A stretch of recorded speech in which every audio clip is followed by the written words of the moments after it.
Some people think it's normal to have, 0% mortgages. It's actually very much abnormal.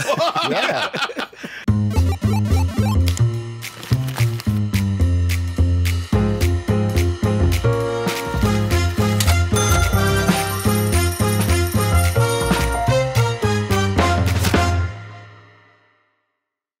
Equities. That's all anyone thinks about. Equities. Well, for those of you out there that don't know much about the financial services world,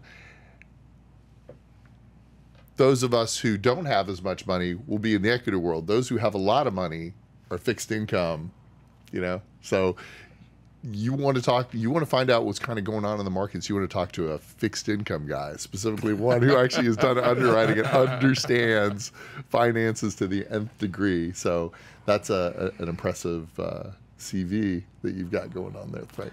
Well, I think the important thing now in the macro sense is that this is probably one of the better times to invest in credit instruments because the rate environment has improved or normalized. Some people think it's normal to have, 0% mortgages. It's actually very much abnormal.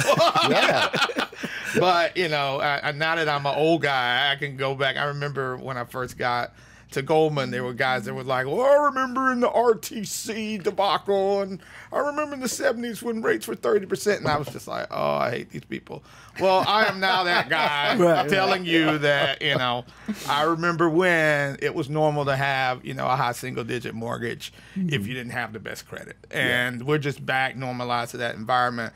And it's a good environment in that there's still economic activity. We did have some delinquency creep up just last month from the data. So I think with student loans possibility coming off, there's some worries on the credit side. But in general, you're getting paid for your risk now. You look at the CD rates, you can get as high as 6% at some of the higher ones. So that's your risk-free money 9 times out of 10. Putting aside any banking crises that we could have. Yeah, nothing's for free anymore.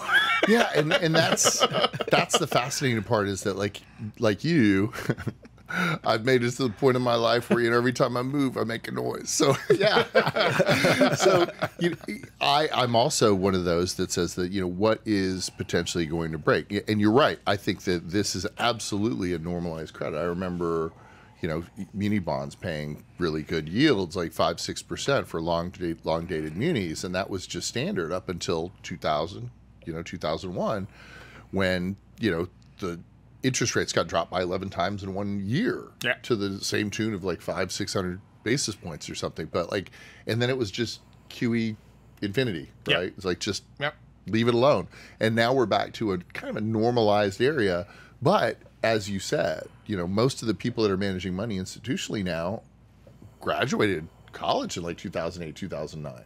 Correct. And so they're like, wait, what do you mean? What? I had a fortress balance sheet, and all of a sudden I'm doing a lot of this debt repayment. What's going on here, So, yeah, I think that this will definitely be a normalization period. There may be some things that break here and there, but, for some of these major companies that have fortress balance sheets and have been through many of these things, I think that we may be all right.